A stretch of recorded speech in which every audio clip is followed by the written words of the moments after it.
So hey friends, we are back once again, and today in this video we are going to focus on some reasons why DHS is underrated. And remember, whenever I say DHS, then I am talking about all countries जो कि DHS में count होती है, like India and Pakistan, and we are not talking about artists जो कि mostly commercial tracks बनाते हैं like Amiway and बादशाह, क्योंकि इन लोगों की popularity है. We are talking about artists like Young Stuners, Krishna, Bella, Mufar, Danav and so on, जो कि प्योर हिप हॉप करते हैं, काफी ज्यादा टैलेंटेड भी हैं, बट स्टिल ये काफी ज्यादा अंडररेटेड हैं. And in this video we are going to discuss 5 point जो कि मेरे अकॉर्डिंग रिस्पॉन्सिबल है देसी हिप हॉप के इतना अंडररेटेड होने में. एंड ये लिस्ट कोई फिक्स नहीं है, इसको मैंने अपने अकॉर्डिंग बनाया. सो में भी तुम्हें ऐसा लग सकता है कि ये रीजन गलत है एंड उसके जगह कोई और रीजन हो सकता है. So feel free to comment down your opinion. And now let's roll out the intro. काफी दूर ले आई मुझको मेरी जुस्तजू, सब कुछ ठीक झूठे दिला से मैं खुद को दूं.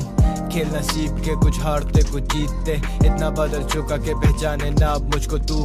लोग काफी मेरे घूमते हैं रूबरू. ओके, सो मे बी ये रीजन देख के तुम्हें ऐसा लग रहा होगा कि मैं बादशाह और हनी सिंह की बात करने वाला हूँ, बट ऐसा कोई सीन नहीं है. I am just talking about songs जो कि लोग फंक्शंस में बजा सकें, जो कि लोग पार्टीज में बजा सकें. क्योंकि अगर करंट सिचुएशन में किसी भी एक आर्टिस्ट को लेके चले लाइक यंग स्टनर्स, तो उनके ट्रैक शायद ही किसी क्लब, किसी पार्टी में या फिर कहीं किसी भी फंक्शन में बजते होंगे. And this is the reason कि लोग यंग स्टनर्स को कम डिस्कवर किए हैं, एंड जितने उन्हें डिस्कवर किए हैं वो उन्हें लाइक करते हैं. They are listening their songs, but party bangers ना होने की वजह से लोग उन्हें कम जानते हैं. आई एम नॉट सेइंग कि वो बादशाह और हनी सिंह की तरह कमर्शियल करने लगे. आई एम जस्ट सेइंग कि उन्हें अपने कमर्शियल ट्रैक्स भी निकालने चाहिए, लाइक रफ्तार जो कि कमर्शियल भी निकालते हैं and at the same time वो प्योर हिप हॉप भी करते हैं. सो आई एम बेसिकली सेइंग कि अगर आपके पास बजट है तो डेफिनेटली आपको कमर्शियल अंडरग्राउंड दोनों ट्रैक्स निकालने चाहिए एंड एक बैलेंस बना के चलना चाहिए, जिससे आपको एक अच्छी ग्रोथ मिले and at the same time आपके अंडरग्राउंड ट्रैक्स से आपको रिस्पेक्ट भी मिले. And not only young stunners, ये चीज सबके ऊपर अप्लाई होती है. So you can definitely consider this as an reason due to which DHS is underrated.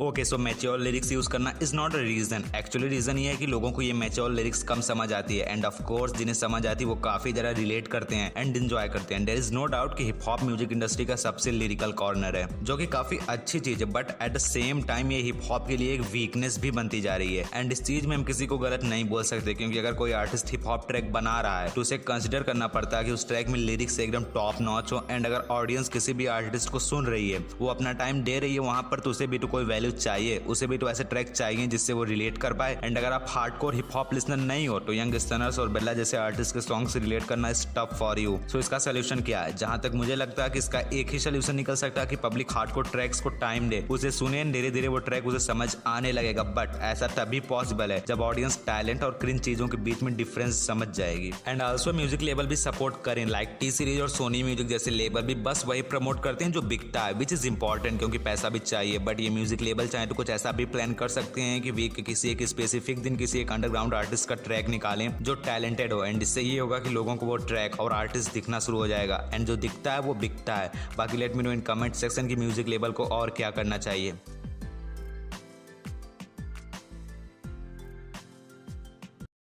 Okay, so this is one of the most strong reason behind the destruction of real talent, whether it's in DHS or at any other field. By the way, we are focusing on DHS. So moving on, मैं नाम नहीं लेना चाहता, but Bollywood में एक decent amount में लोग हैं जो नेपोटिज्म पर चलते हैं. लाइक म्यूजिक इंडस्ट्री में कुछ नाम है जिनके सॉन्ग्स एकदम वैक होते हैं, बट स्टिल लोग उनके ट्रैक्स को सुनते हैं. They are much more popular and artist जो कि अपने ट्रैक्स को टैलेंट से भरते हैं एंड वो डिजर्विंग है. एंड इस चीज में डेफिनेटली गलती ऑडियंस की है, क्योंकि हम इन लोगों को सपोर्ट करते हैं. दैट इज वाई वो वैसे ट्रैक्स बनाते हैं. And only solution of this to appreciate the real talent and ignore the cringe one. And let me know in comment section कि तुम्हारा क्या ओपिनियन है इस पर.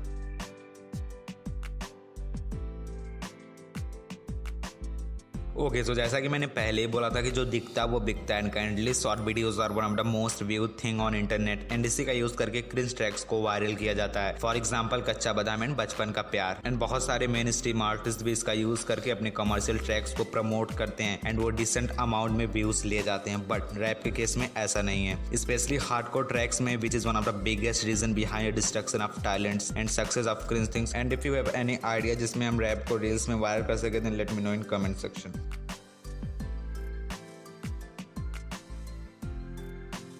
ओके, सो जीरो तो नहीं बोल सकते, बट हाँ रैप बहुत कम अमाउंट में फीमेल ऑडियंस कैच कर पाता है, which is again a very bad thing जो कि समय के साथ ऑफ कोर्स फील हो जाएगी. Okay guys, this is it for today's video. Hope so तुम्हें वीडियो पसंद आई हो. If yes, then give us a like and comment down your reason. And if you want more hip hop related content, then subscribe us. And if you want to listen my original music, then use the link from description. And I will see you guys in the next video.